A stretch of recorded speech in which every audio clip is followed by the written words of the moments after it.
Muy buena tarde, jóvenes. Bienvenidos nuevamente. Vamos a continuar la clase aquí de ayer. No, con ustedes este es mi primer día, ¿verdad? Sí, licenciada. Perdón. Buenas noches. Hoy es el primer día de la semana. Sí, como son varias clases. Pero qué gusto tenerlos aquí. Oye, hay un alumno que obtuvo 30 puntos. ¿Cuál es el nombre, licenciada?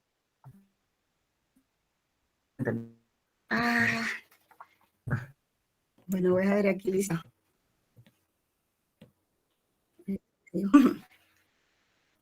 Pues sí, digo yo,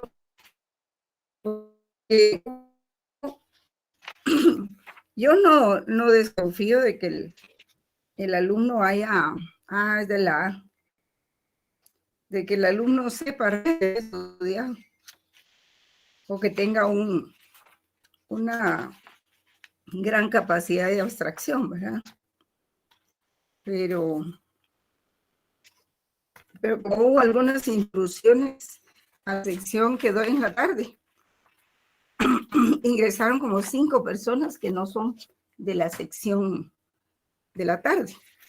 Entonces, pues me queda la duda, jóvenes. No voy a afirmar nada, pero me queda la duda, ¿verdad? Licenciada, según estaba viendo ahorita en el listado, sí hay un compañero, se llama Ronald Kulajay, que sacó 30 puntos.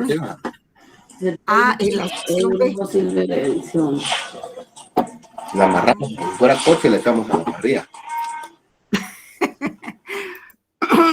Pues aquí es una compañera. Sí, creo que se llama, pues, de la... Sí, entonces, la duda que uno tiene es si pusieron a alguien a entrar y a decodificar el examen, ¿verdad? Es una Karen Rosario Ramírez. Porque, mire, Classroom se presta mucho para eso. Y por eso a mí no me gusta Classroom, porque no se puede velar por la pureza de la prueba. Dado que en Classroom, pues, uno ingresa con otro correo y ahí está, en el examen, ¿verdad? Entonces, yo no prejuzgo, pues, pero sí me llamó la atención que hubo varias intrusiones al examen en la sección que doy en la tarde, ¿verdad? En la jornada vespertina. Pero sí, no afirmo nada porque es delicado, ¿verdad? Pero sí hay como unos 5 o 6 personas que ingresaron al examen de la sección de la tarde, ¿verdad? Y no estaban en el listado. Así es de que, bueno, era solo un comentario. Y por eso a mí no me gusta Classroom, porque es difícil verificar pues no es fácil, es más fácil ingresar al examen desde Classroom, ¿verdad? En cambio en Moodle no permite eso, no permite. Así es de que, bueno, solo es un comentario. Por lo menos para que vean que esas cosas no se me pasan desapercibidas, ¿verdad? Y por eso yo insistí en que fuera por Moodle. Bien, vamos a seguir con la presentación que teníamos ayer. Vamos a ver si finalizamos al fin.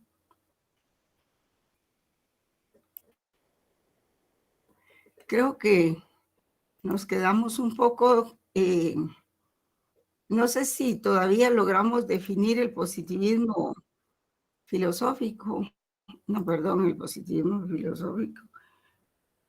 El positivismo jurídico. ¿No se recuerdan ustedes?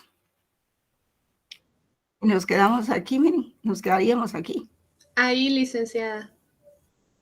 Cabal, ¿verdad? Bueno, Sí, esta es una filmina que solo ilustra pues cómo era que pensaban los santos padres en la etapa medieval para aceptar que la norma pues tenía relación con la moral y aceptar la validez de la norma. Porque digamos que San Agustín de Hipona decía que pues existe la ley eterna, ¿verdad? La ley, la razón ordenadora del cosmos en el mundo humano.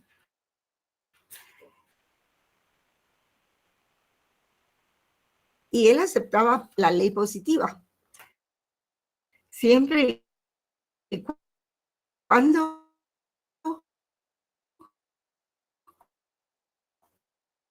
tuviera relación con la ley eterna, derivada de la ley eterna.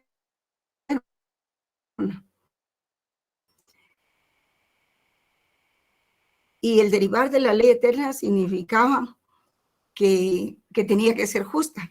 Y era, no es ley la que no es justa.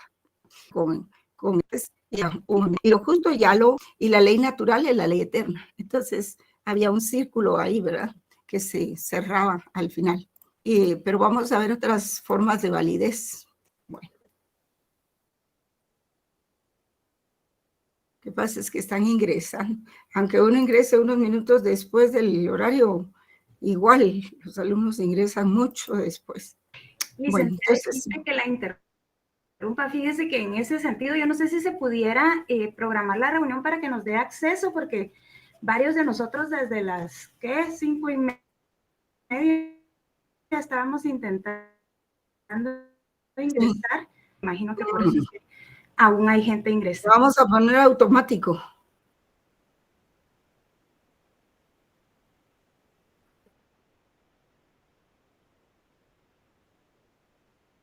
Ay, si nos hiciera favor, se lo agradeceremos. Vale, con mucho gusto. Bien, entonces,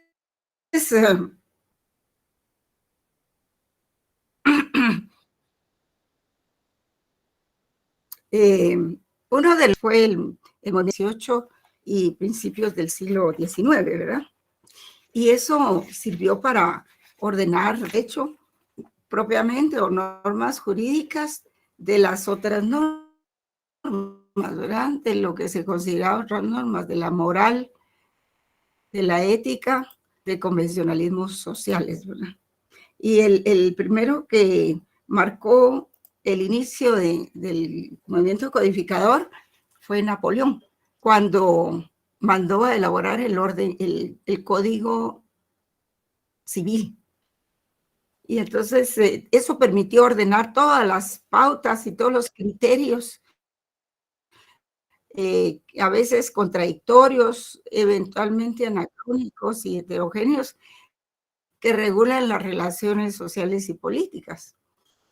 Y también permitió ordenar y racionalizar de materiales, todos los materiales normativos.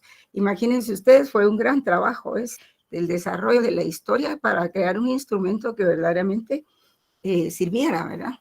Entonces, se creó un nuevo orden jerárquico porque el avance del derecho, digamos, la evolución en la elaboración propiamente de los cuerpos normativos tiene mucha relación con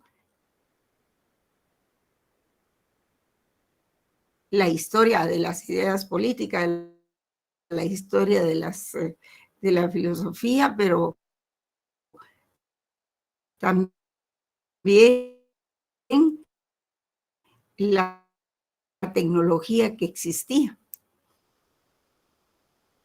Porque, por ejemplo, el aparecimiento de la imprenta permitió muchas de esas labores, ¿verdad? Eso fue muy importante para poder imprimir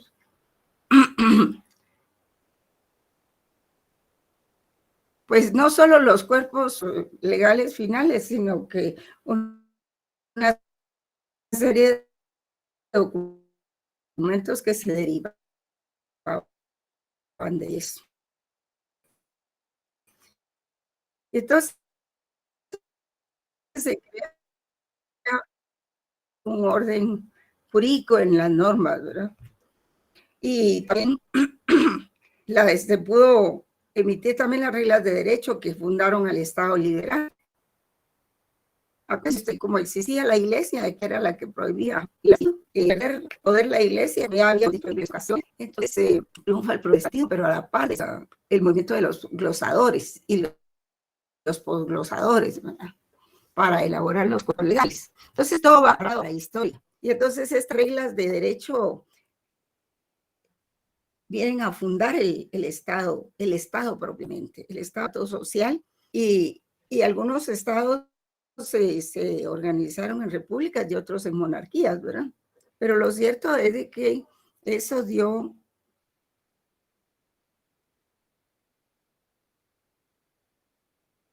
posibilidad al Estado liberal, ¿verdad?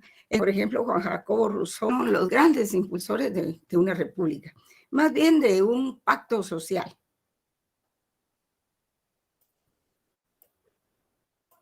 Bueno. Y entonces, a partir de resolver para los jueces, porque hay una única fuente del derecho en ese entonces, que luego, después, se descubrió que habían otras. Y era mucho más fácil poder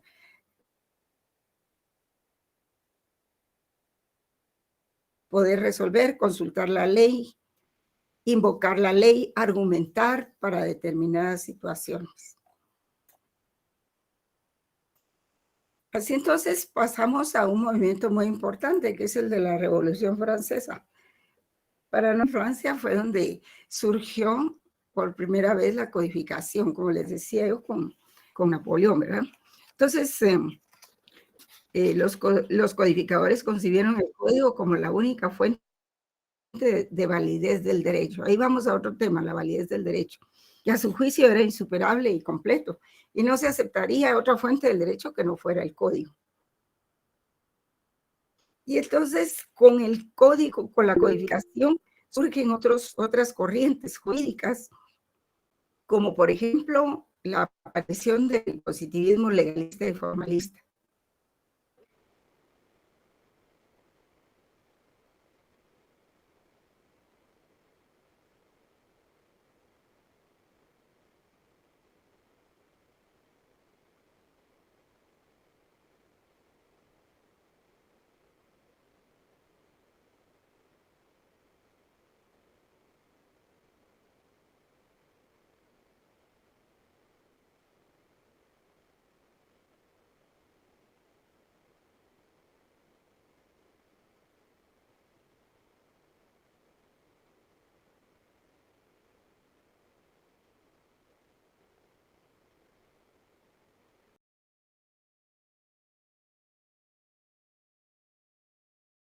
Que se convierte en un fundamento ideológico de la estructura del Estado moderno y del ejercicio del poder dentro de este también, ¿verdad? Aquí la tenemos en tercer lugar. Y ese fue el movimiento de la exégesis, ¿verdad? Y las competencias entre los órganos del poder político, pues, deben estar establecidas en el ordenamiento jurídico, especialmente las relativas al legislativo y al judicial, que fue el poder que de último se creó, ¿verdad?, según John Locke. Y para los partidarios de la exégesis, porque todo este movimiento de darle la preeminencia en la interpretación de la ley al legislador, pues constituyó una escuela que tenía mucho poder y era la escuela de la exégesis. Y para los partidarios de la exégesis proveía un criterio seguro y cierto que les permitía anticipar las consecuencias jurídicas de su comportamiento. Y finalmente la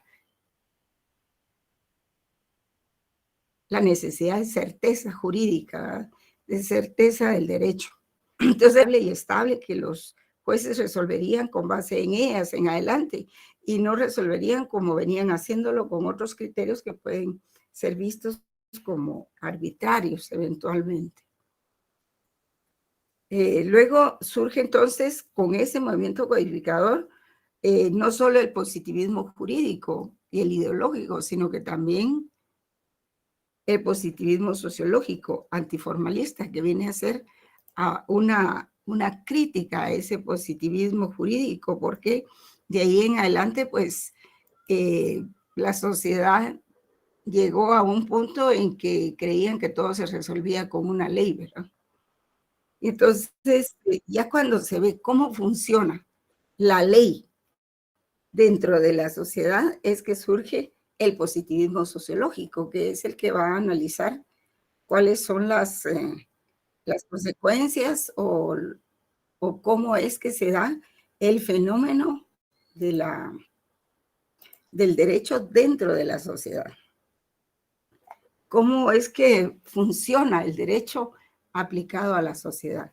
Y entonces surgen otras corrientes también, como el positivismo sociológico antiformalista, con la aparición de estas nuevas tendencias y las críticas que se fueron dando, comienzan a señalarse los límites y debilidades de la codificación y del positivismo legalista formalista, porque el positivismo con el movimiento codificador surgió precisamente como un positivismo legalista y formalista. Vamos a ver por qué, creo que ya lo habíamos hablado. Con filósofos como Perelman en la segunda mitad del siglo XIX y Savigny en Alemania, se opera un giro hacia una visión funcional del derecho. Ya no solo es la letra muerta del derecho, de la ley, sino ya se hace un giro hacia una visión funcional del derecho. Y los defensores de la concepción sociológica del derecho piensan que este sigue siendo una ley o la ley elaborada por el legislador, ¿verdad? Pero a diferencia del positivismo legalista y formalista, no admite la idea de que la ley sea una simple forma vaciada de contenido. O sea que la idea de la escuela exegética de que el juez solo era la boca de la ley es un aspecto rechazado o criticado por el positivismo sociológico. Porque la ley, decían, sus seguidores, tiene un contenido. Obviamente no se trata de un contenido moral, como lo suponía el naturalismo, sino de un contenido que viene dado por la intención del legislador a través de ese medio, la ley. Pues sí, porque cada legislador en todos los tiempos, jóvenes, así fuera la Edad Media, la República, cuando se inició, la Edad Moderna, la posmoderna y la contemporánea, siempre van a tener un interés especial, ¿verdad? No es así, no se dan químicamente puras las cosas. Y entonces va surgiendo el concepto de validez. Y con él, pues, aparece el jurista, el filósofo Hans Kelsen, el que nos donó la pirámide de las normas jurídicas. Y este filósofo Hans Kelsen, pues, dice que solo se puede concebir una norma válida dentro de un sistema de normas también válido. Y con él nace el formalismo jurídico. Y se refiere a distintos conceptos de validez de las normas y de los sistemas jurídicos. Pero él dice, solo se puede concebir una norma jurídica válida dentro de un sistema de normas también válido. Pues sí, porque no es lo mismo hablar de una norma aisladamente que hablar de un ordenamiento jurídico. Porque la norma jurídica se hace porque pertenece a un ordenamiento jurídico precisamente, o a un sistema jurídico.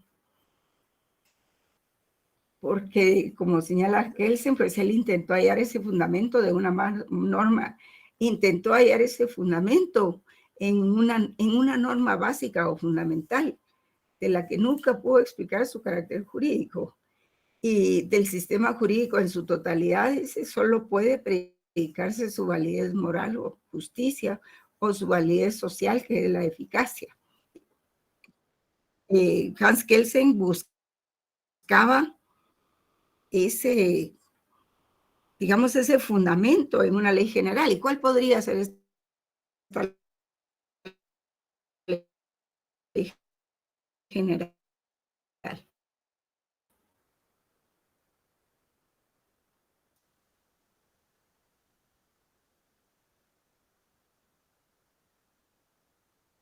Pues definitivamente la Constitución.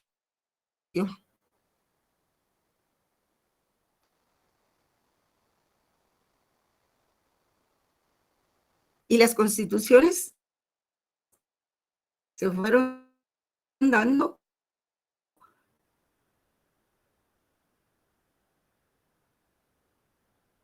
por movimientos sociales, a veces algunos violentos, otros no, pues llamados revoluciones, ¿verdad? Que se han dado cuando una parte de la gente pues se opone al sistema que en 1963 pues en una constitución todo. Y fue objeto de sesudos análisis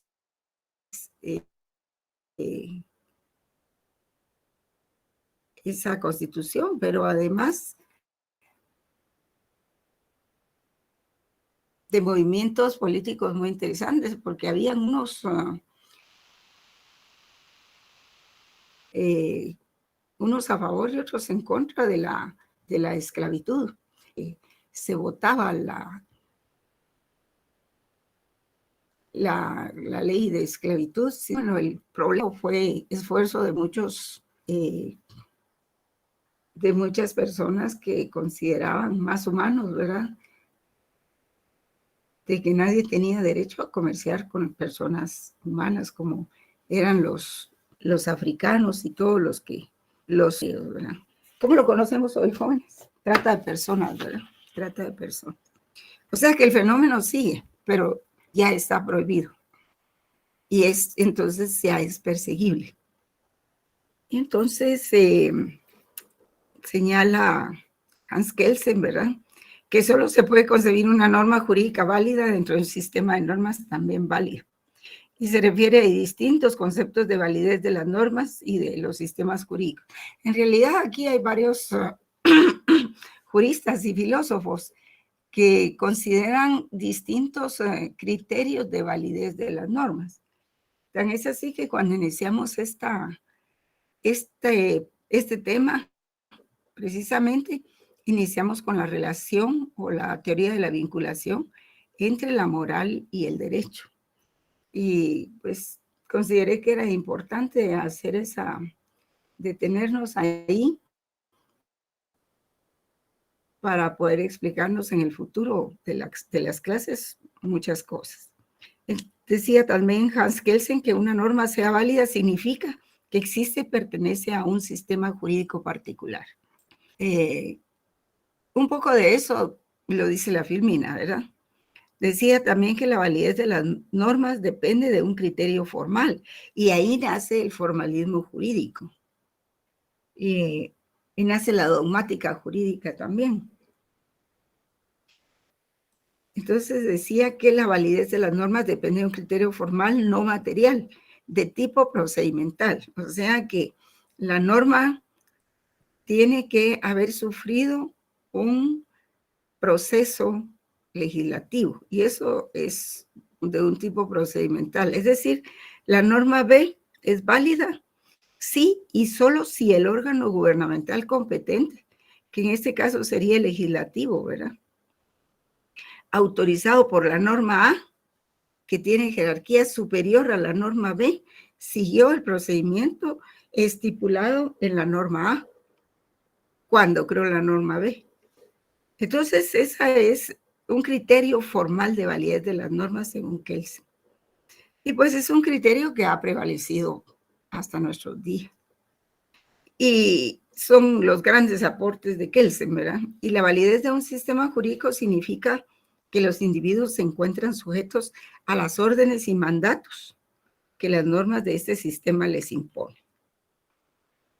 Y entonces él agrega que las condiciones de validez pueden ser formales y materiales. Y ahí vamos a otras categorías jurídicas, como es que las condiciones de validez pueden ser formales y materiales. Aquí lo tienen ustedes en la filmina. Afirma que la validez es la existencia específica de las normas jurídicas, o sea, la manera en que han sido creadas por una autoridad conforme a un procedimiento, respetando los contenidos de las normas superiores. Léase Constitución, ¿verdad?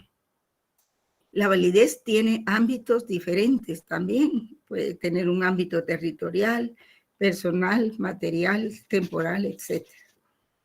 Y si una norma deja de ser aplicada, ¿qué puede ocurrir con ella? ¿Qué ocurre con ella? Se pregunta. ¿Sigue siendo válida o deja de ser válida? Y si en general el ordenamiento deja de ser obedecido y aplicado, pierde su validez. ¿Por qué? Porque la eficacia es una condición de la validez. No es la validez misma, porque es una condición de la validez. Y una norma pierde su validez y deja de ser eficaz. Pero para ser válida necesita ser creada conforme a las reglas establecidas. ¿Cuáles son esas reglas establecidas? Pues que haya sufrido el proceso legislativo para su aprobación y que la haya aprobado el órgano legislativo.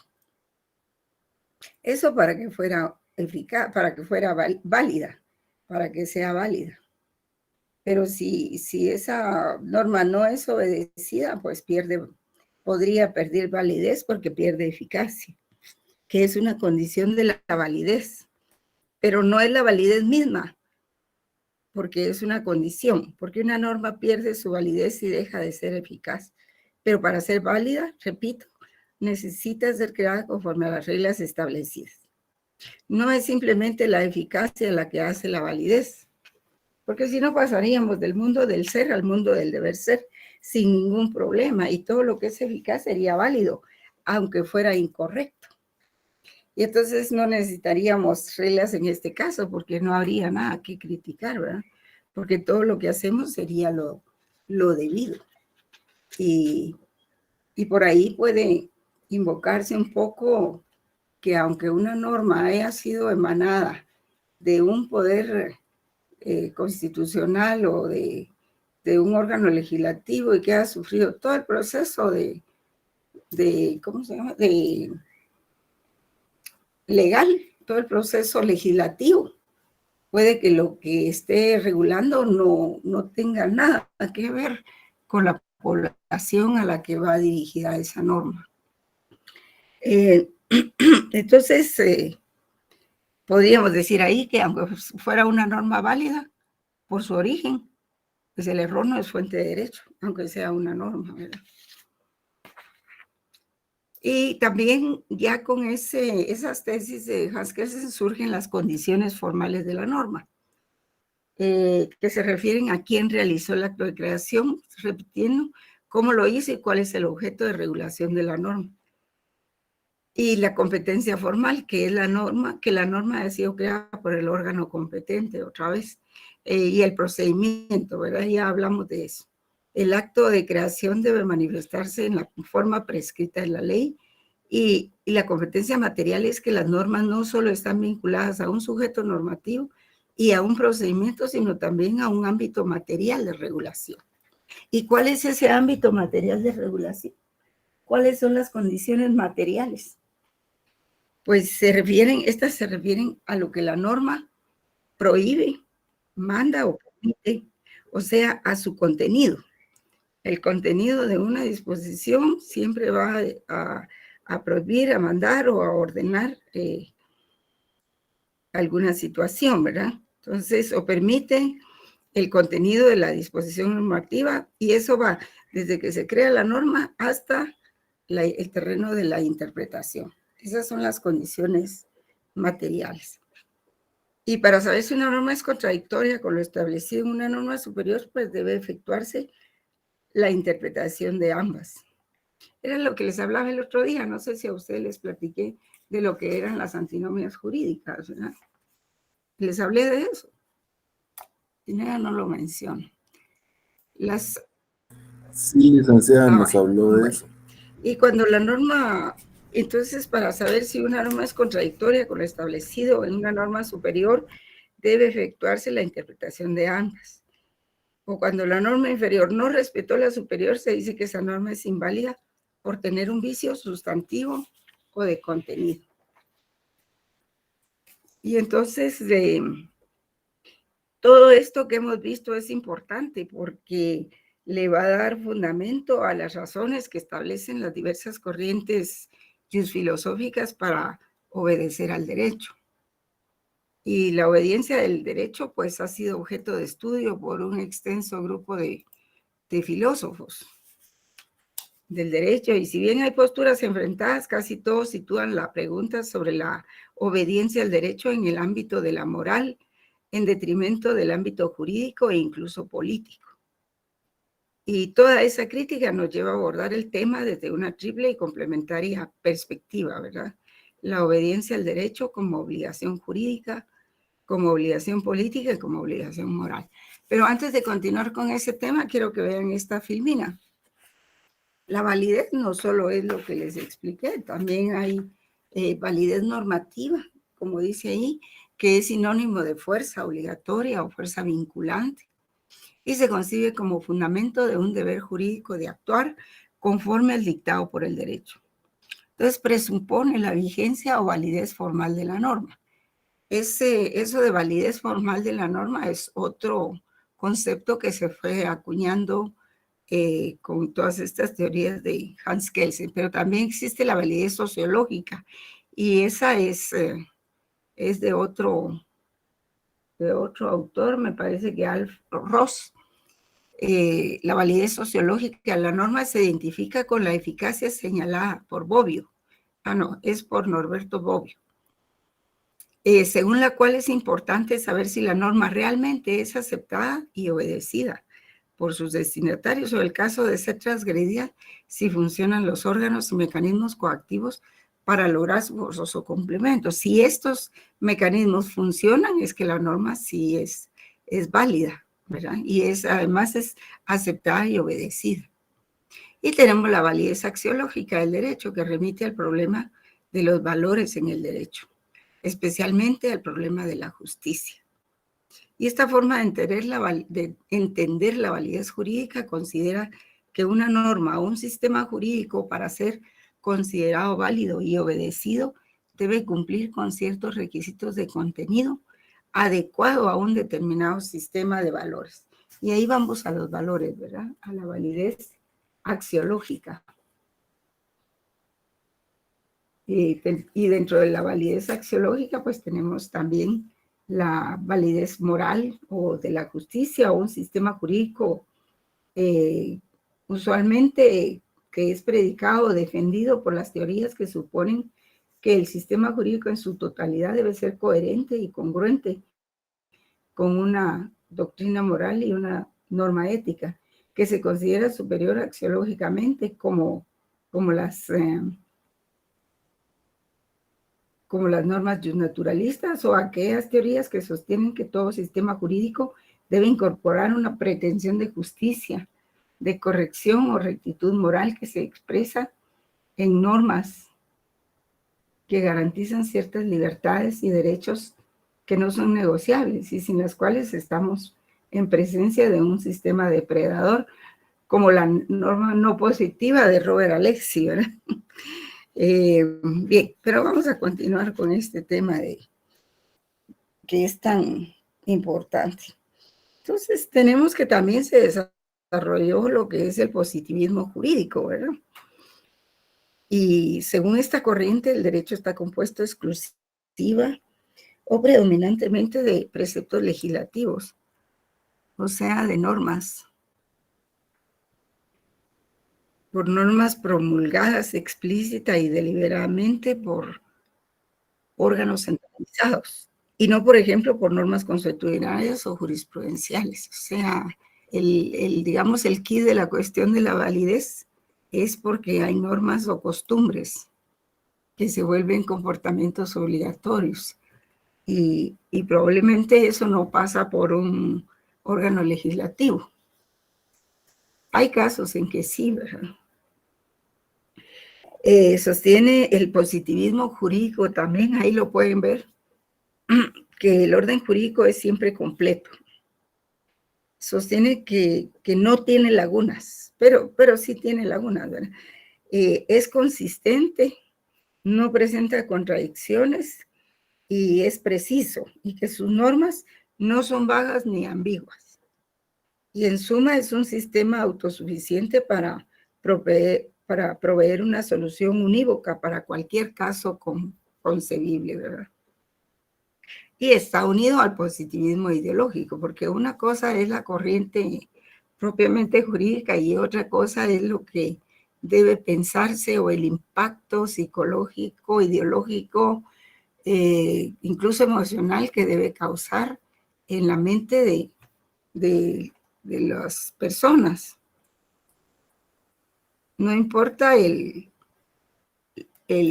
papel que desempeñen en una sociedad. Y entonces el positivismo ideológico dice que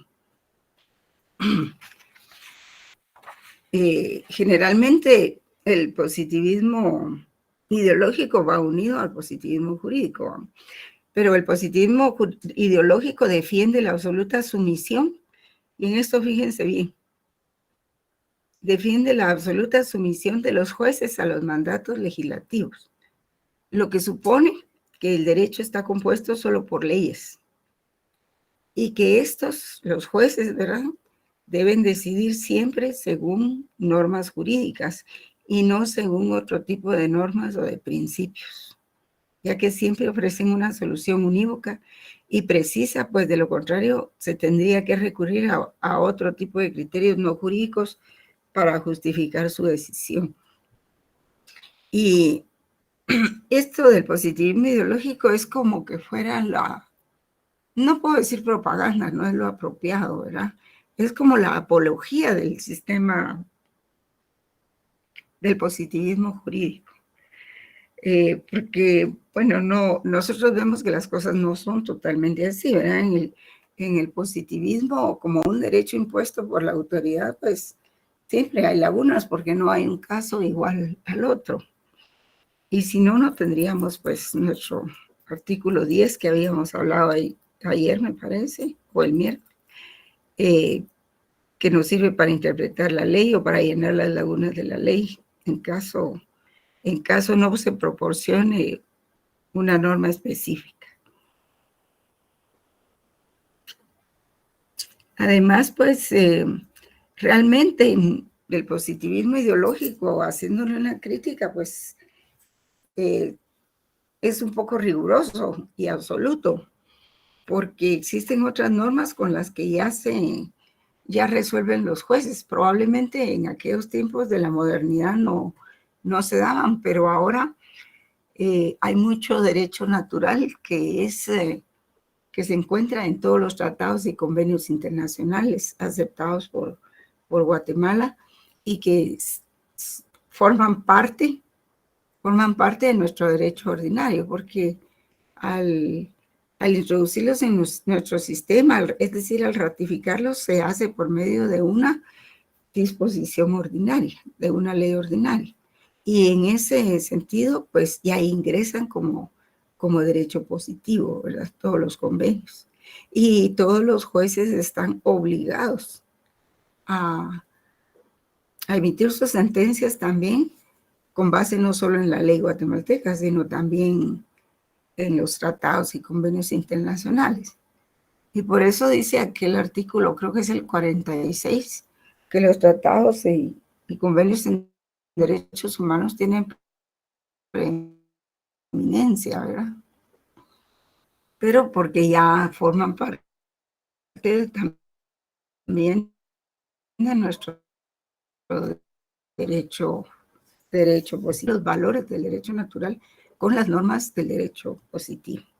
Y entonces, en ese sentido, pues las razones que establecen diversas corrientes filosóficas para obedecer el derecho son varias. Es un sinnúmero, ¿verdad? Por ejemplo, que el derecho es producto de la voluntad del hombre. El derecho racional, pues, se creó como una reacción contra las especulaciones de la iglesia teológicas y las construcciones metafísicas. De hecho, ahí surgió el derecho canónico, ¿verdad? Y separa también el derecho, se separa de la ética, de la moral, de la religión y de algunos otros aspectos valorativos. Y uno de sus típicos representantes, pues como ya dijimos, es Hans Kelsen, que separa el concepto de justicia de la idea de un derecho natural. Y es ahí donde yo, digamos, realmente si la justicia es un valor que emana del derecho natural, pues yo creo que Hans Kelsen ya no terminó de, digamos, de explicar por qué lo quiere separar del derecho natural. Es ahí precisamente la cuna de donde surge la justicia, ¿verdad? En su obra denominada Teoría Pura del Derecho, en donde realiza ciencia jurídica a través de esa teoría, ¿verdad? Y él, pues, insiste en hacer a un lado todo lo ajeno al derecho para estudiarlo y afirma que el objeto de la ciencia del derecho lo constituyen las normas jurídicas. Pero, pues, esa es una crítica que se le hace, ¿verdad? Y entonces, seguimos con las razones para obedecer el derecho y, por ejemplo, al hablar de la obligación política de la obediencia al derecho, porque es importante mencionar esta obligación, la obligación política de obedecer al derecho, que es una obligación general, porque el tratamiento teórico de la obediencia al derecho pues debe ser relacionado con las cuestiones atinentes al tema clásico de la obligación política. No sé, creo que aquí. Y no se sustituye la obligación política por la obediencia al derecho. Y la obligación política es un hecho más general, del cual forma parte otro más específico, que es la obediencia al derecho. O sea, la obediencia política podría ser en general, pero la obediencia al derecho es una parte muy específica de la obediencia, que es la obediencia al derecho, de la obligación política. Pues sí, porque desde que nosotros nacemos y se inscribe nuestro nacimiento, adquirimos una nacionalidad. Y cuando ya somos mayores de 18 años, adquirimos una ciudadanía del lugar donde vivimos. Y si la nacionalidad se define como el vínculo jurídico político que une a una persona con un Estado, de ahí deviene la obligación política de obedecer. Y esas razones pueden conducirnos a hacer preguntas que residen en lo moral, lo que demuestra tres tipos de obligación. Esto lo dice Norberto Bobbio, me parece. La obligación jurídica, la política y la moral. Y las tres están interrelacionadas y por ello debe dárseles un tratamiento filosófico, siendo además las que aparecen a lo largo de la amplia historia de la filosofía política. Sí, la filosofía política pues es muy interesante, así como existe el derecho y existe la filosofía del derecho, también existe la filosofía de la política, que es sumamente general, estudios amplios sobre la filosofía de la política. Hay unos textos que se llaman Historia de las Ideas Políticas, que es muy, muy ilustrativo. Y qué lástima que el semestre es tan breve que no da tiempo realmente a poder ver la historia, ¿verdad? Pero vamos a ver si podemos ver un poco de historia. Y entonces, pues Norberto Bobbio, en la búsqueda del fundamento último del poder, él habla de un criterio de legitimidad y de legitimación del poder. Ahí es en donde entra lo político, porque es el Estado, el poder es el Estado, estamos hablando del Estado. Y él habla de criterios de legitimidad y legitimación del poder. Y dice, en Norberto Bobbio, la obligación es un tema recurrente, como la búsqueda del fundamento último del poder. Esa es la obligación política. Entonces se pregunta, él hace 3 preguntas que dice, ¿a quién debo obedecer y por qué? Y esto pues tiene que ver, se trata de la naturaleza y función de la obligación política. Esta frase del criterio de legitimidad y legitimación del poder es todo un tratado que habla pues de la obligación política y de la obediencia al derecho. También hay otros autores, otros filósofos, juristas como Alejandro Pacerín, Pasquino y Norberto Bobbio, pues que asumen esta tarea de la filosofía política propuesta por Bobbio. Y entonces escriben una obra que se llama Filosofía Política, como búsqueda del criterio de legitimidad del poder. ¿Para qué? Para determinar el porqué del Estado y los motivos que exploran la obediencia que los hombres prestan o recusan al poder.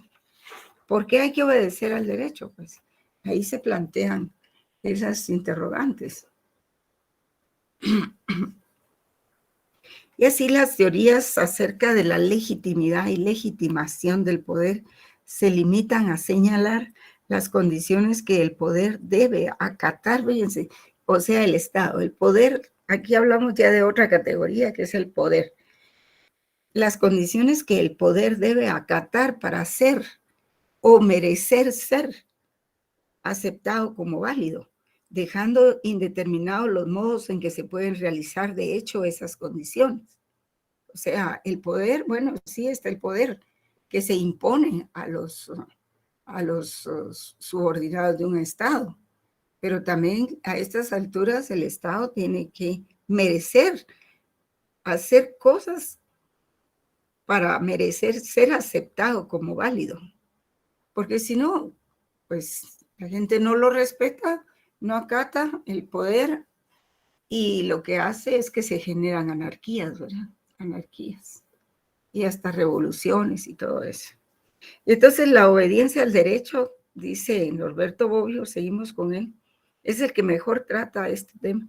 La obediencia al derecho debe ser la cuestión más general de la obligación política, que equivale a decir que aunque el poder político, que es el Estado, ¿verdad?, nos puede exigir incluso por la fuerza la obediencia al derecho, no es lo mismo desde el punto de vista moral, político y jurídico un poder político aceptado que un poder político impuesto. No tienen la misma legitimidad. Por supuesto que un poder político impuesto no tiene nada de legitimidad.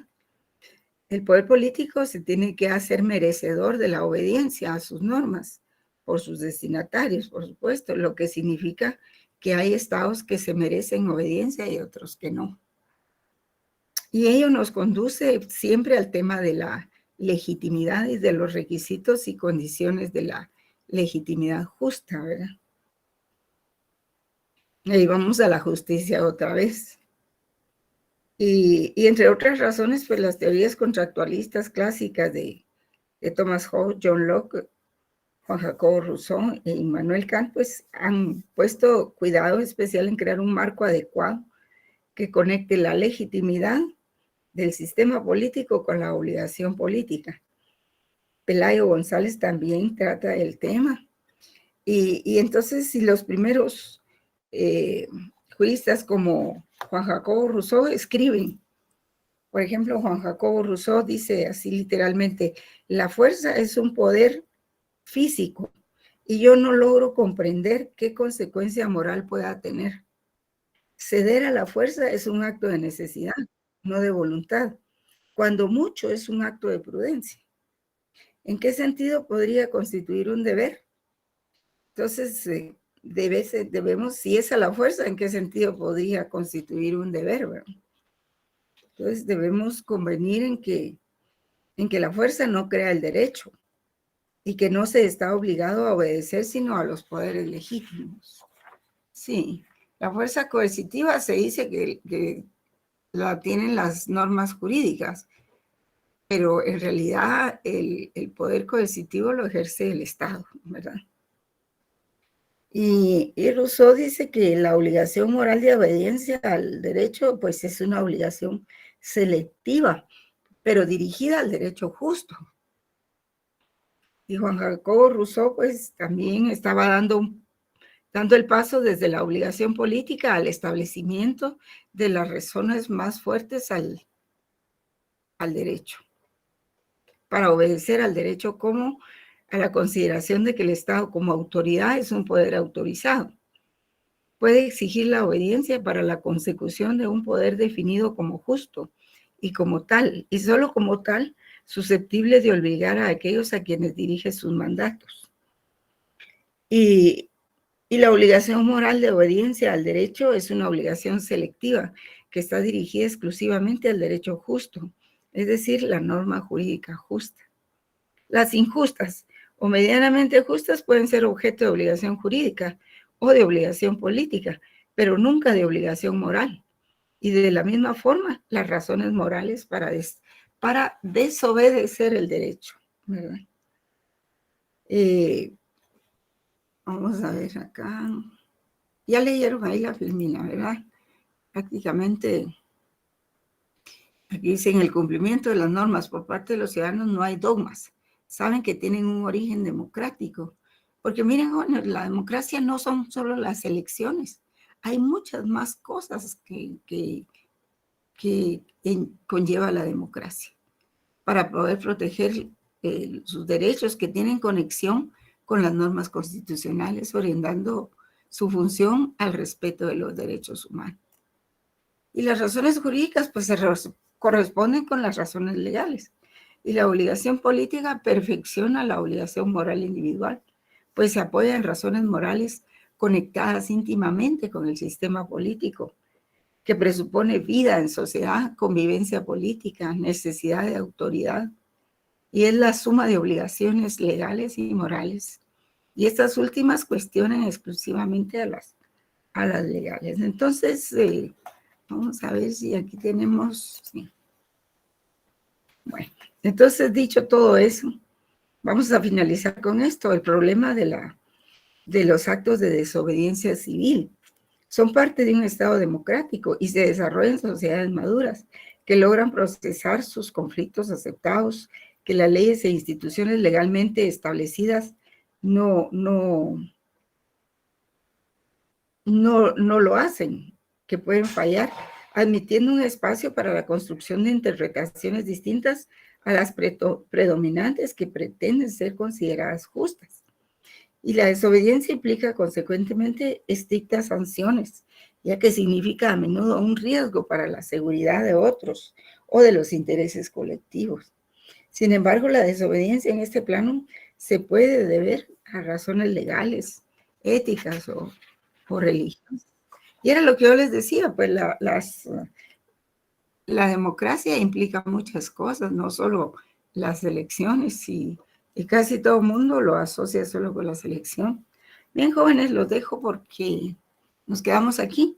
Continuamos mañana para finalizar este tema que yo creo que así entramos con otros temas la otra semana. Yo creo que la otra semana probablemente solo hayan 2 días de clases.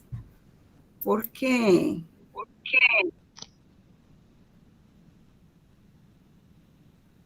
pues tenemos la declaración de Solo un día, licenciada. la huelga, un día de clase. Sí, porque el viernes es ya por lo de la huelga. Licenciada, disculpe, ¿y el examen extemporáneo al fin sí lo va a realizar? No, no lo voy a realizar. Licenciada, disculpe, ¿y tendrá algún material para este segundo parcial? Sí, con mucho gusto. Sí, yo les ofrecí la vez pasada que les iba a enviar material en estos días, durante el feriado, para que ustedes tengan material para estudiar, material de apoyo, ¿verdad? Muchas gracias, ¿verdad? licenciada. Hasta pronto, jóvenes. Feliz noche. Feliz noche, licenciada. Buenas noches, Lick.